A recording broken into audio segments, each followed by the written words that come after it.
నమస్తే, welcome to మన ప్రజా వెలుగు. నేను మీ వెంకట్. ప్రస్తుతం తెలంగాణ రాష్ట్ర రాజకీయాలు ఒక వార్త మాత్రం చక్కర్లు కొడుతుంది, చాలా ఆడివేడిగా వినిపిస్తుంది. హోంశాఖ, సెంట్రల్ హోంశాఖ సహాయక మినిస్టర్గా ఉన్న బండి సంజయ్ గారి కుమారుడి మీద ఒక కేసు ఫైల్ అవ్వడం జరిగింది. ఇదే ఇష్యూ గురించి మనతో పాటు మాట్లాడడానికి ఫిషరీస్ డిపార్ట్మెంట్ చైర్మన్ మెట్ సాయి కుమార్ గారు ఉంటూ మాట్లాడించే ప్రయత్నించారు. అన్న నమస్తే. అన్న, ఏదైతే ఇప్పుడు బండి సంజయ్ గారు సహాయక మినిస్టర్గా ఉండు హోంశాఖకి, అతని కుమారుడు పైన ఒక కేసు, ఫోక్సో కేసు ఫైల్ అయింది, ఎలా చూడొచ్చు దీన్ని?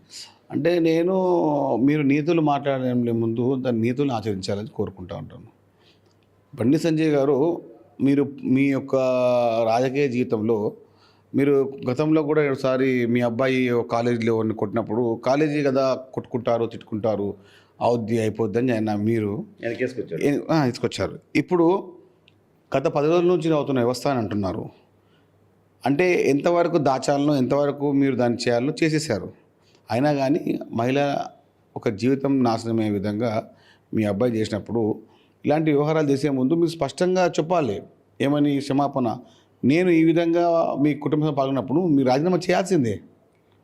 ఏదో అందరికీ మాట మాట్లాడినట్టు అధికారులని ఎవరిని ఇబ్బంది పెట్టేసి మా అబ్బాయి లేడు, కేసు బుక్ చేయాలంటే కాదు. ఇప్పుడు ప్రత్యక్షంగా పరోక్షంగా గతంలో ఎన్నిసార్లు ఆయన అంటున్న సంఘటన ఇది ఇప్పుడు వెలుగులోకి వచ్చింది. కాబట్టి అందరికీ తెలుసు, లేకుంటే ఎన్నో సంఘటనలు ఇలాంటివి. కాబట్టి కేంద్ర మంత్రిగా ఉన్న మీరు ఫస్ట్ మీరు రాజీనామా చేసి పిఎంఓ కూడా స్పష్టంగా ఒక ప్రకటన విడుదల చేయాలి. లేకపోతే మీరు అంటారు కదా, బేటీ బచావ్ బేటీ పడావ్, నారీ శక్తి అన్నారు కదా, ఈ నారీ శక్తి బేటీ పడావ్ మాటలకి అని స్పష్టం అవుతుంది అందరికీ.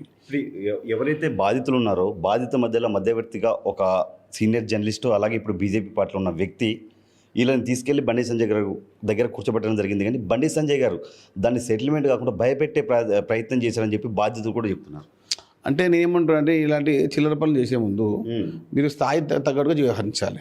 గతంలో మీరు జర్నలిస్ట్గా పనిచేసిన అంటున్నారు, చేశారు, ఆ వ్యక్తి ఎవరో తెలుసు కానీ చెప్పలేకపోయారు.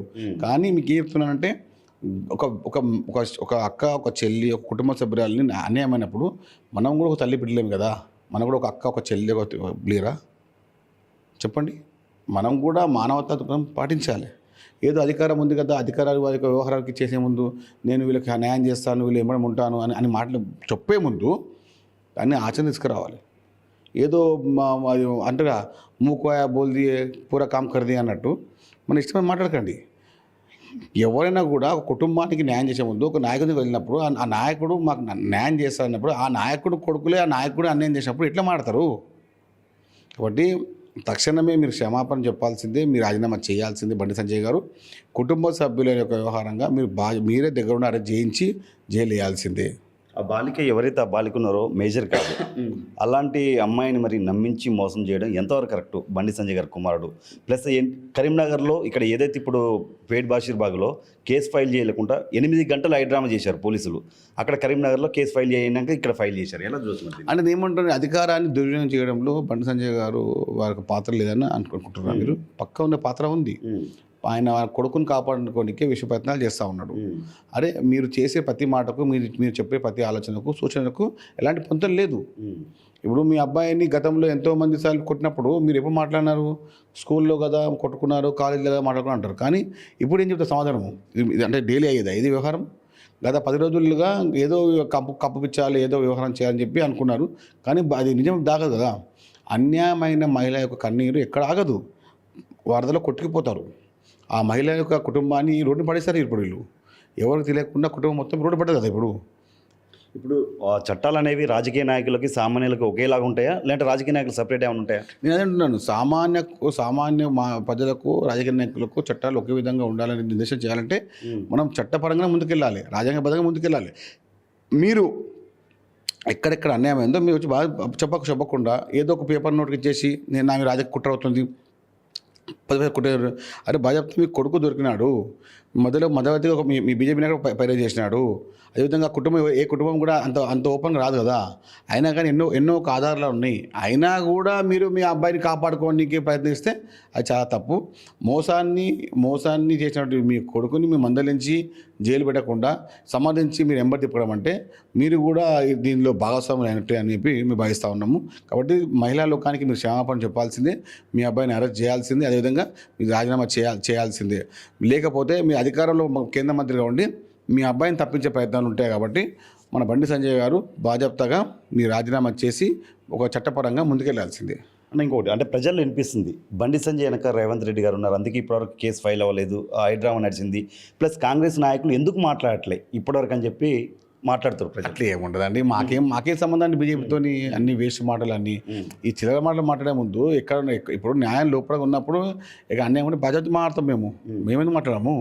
ఇక మా నాయకత్వంగా మాట్లాడుతాం కదా, జాతీయ నాయకత్వం మాట్లాడుతుంది, మేము మాట్లాడుతున్నాము.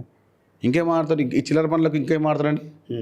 ఇప్పుడు ఏదైతే ఈరోజు మోడీ సభ ఉంది, బండి సంజయ్ గారికి అక్కడికి ఎంట్రీ లేదు యాక్చువల్గా. ఇగో అది కేవలం డ్రామా అనిపిస్తుంది ఒక్కోసారి, ఏమంటే పక్కన పెట్టినామని చెప్పనీకనే డ్రామా అనిపిస్తుంది. కానీ ఎక్కడ కూడా అలాంటప్పుడు మీరు ఆ ప్రకటన ఏంది సీదా ఒక చిన్న ప్రెస్ రిలీజ్ చేయాలి, మన ఏది బండి సంజయ్ గారిని మంత్రివాదం తీసేస్తుంది అని చెప్పాలా, భర్తం చేయాలంటారు. రాజీనామా చేయాల్సింది. నా రాజీనామా చేసినప్పుడు కదా అది ఆ అమ్మాయికి న్యాయం జరుగుతుంది. ఈయన అధికారంలో ఉండి ఈయన కేంద్ర హోంశాఖ మంత్రిగా ఉంటే ఎట్లా న్యాయం అవుతుంది? ఇప్పుడు బండి సంజయ్ ఏం చెప్తున్నంటే ఎవరైతే ఆ బాలిక ఉందో ఆ మనీ డిమాండ్ చేసింది, అలాగే 5 కోట్ల డిమాండ్ చేసి మేము 50,000 ఇవ్వడం జరిగిందని చెప్పి కూడా కేసులో ఏదైతే ఫైల్ అయిందో అందులో క్లియర్గా రాశారు. ఆ అమ్మాయి వాళ్ళ ఫ్యామిలీ ఆల్రెడీ సెటిల్డ్, వాళ్ళు పోలీస్ స్టేషన్కే దగ్గర 3 కార్లు పర్సనల్ కార్లు వచ్చారు. అలాంటి వాళ్ళ మీద ఇలాంటి ఎలిగేషన్ చేయడం ఎంతవరకు కరెక్ట్ అంటారు? నేనేమంటున్నా 50,000 ఇచ్చినాము, 5 కోట్లు అడిగారు, ఇవన్నీ ఎందుకంటే బడ్జెట్ మనం మాట్లాడతారు. రండి ముందుకు రండి, ఆమె వాళ్ళ కుటుంబాన్ని ముందు మాట్లాడదాం రండి, అది దానికి సిద్ధమేనా మీరు?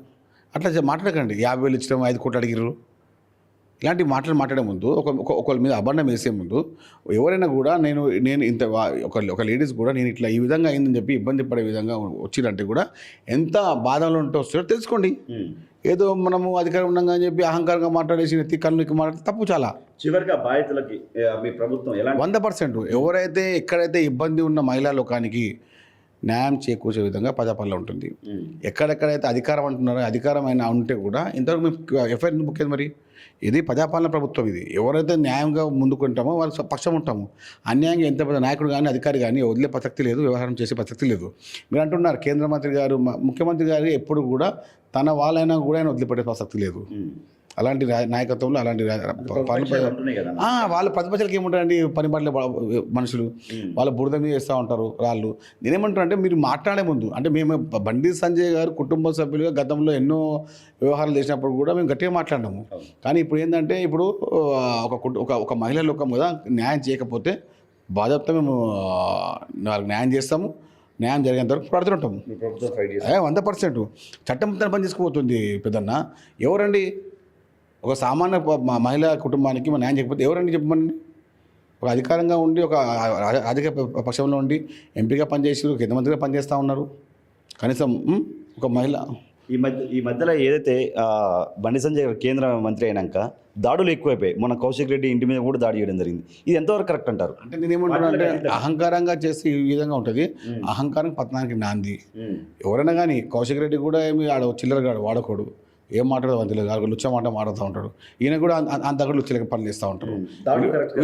వీళ్ళిద్దరు చేయడం ఏంటంటే ఒక సమాజానికి వీరిచ్చే ఏంది ఆలోచన ఏంది, సూచన ఏంది, వీరి మార్గదర్శకాలు ఏంది అది చెప్పండి. వాళ్ళు రాయేస్తే కట్టడం కొడతాను చెప్పండి. చిల్లర మాటలు మాట్లాడద్దు, తనులు తినొద్దు. ప్రజాప్రతినిధులు ఇలా ఉంటాయి, కార్యకర్తలు ఎలా అదే అంటున్నా. ఈ చిల్లరగాలు ఈ పార్టీల బీఆర్ఎస్ బీజేపీ నాయకులే చిల్లరగాలు అంటున్నా. వాళ్ళకి తెలియదు ఎట్లుండాలో, ఏ విధంగా ఉండాలో తెలియదు. వీళ్ళకి మొన్న వచ్చింది అధికారం, మొన్న వచ్చింది కాబట్టి ఎట్లుండే తెలియదు వాళ్ళకు. అంటే అది ఏది మన అది కిరీటము కుక్క మీద పెట్టినప్పుడు ఏం చేస్తే కింద వాడిస్తూ ఉంటుంది, అట్లే ఉంటుంది. కనకము సింహాసనం ఉన్న సునకను కూర్చోబెట్టిన ఏదైనా స్మృతి అన్నట్టు ఉంది ఇద్దరిది. కనకము సింహాసనం ఉన్న సునకను కూర్చోబెట్టిన ఏదైనా సుమతి అన్నట్టు ఉంది. అట్లే ఏమనుకోవచ్చు. ఇప్పుడు ఇలాంటి అవగాహనలకు ఏదో మాట్లాడచ్చు. 100 సామెతలు వెళ్తాయి, 100 కవితలు వెళ్తాయి. పొద్దుల్లోనే చిల్లర మాటలు, చిల్లర వ్యవహారాలు, చిల్లర బతుకులు, చిల్లర మాటలు మాట్లాడేసి అసలు సమాజానికి రాజకీయ నాయకులు ఉండొద్దురా ఇలాంటి లుచ్చగాళ్ళు అని చెప్పి ఈ బీఆర్ఎస్ బీజేపీ నాయకులని తరిమి కొట్టారని చెప్పి తెలంగాణ సిద్ధంగా ఉన్నారు. చూస్తూ ఉన్నారు. అనుకుంటారు మేము ఎమ్మెల్యే ఉన్నాం, మేము కేంద్ర మంత్రి ఉన్నాం, అందరూ ప్రధానికం స్పష్టంగా చూస్తూ ఉంది. వీరు చేసే వ్యవహారాలు, వీరు మాట్లాడే మాటలు, వీరు చేసే మొత్తం వ్యవస్థని చూస్తూ ఉన్నారు.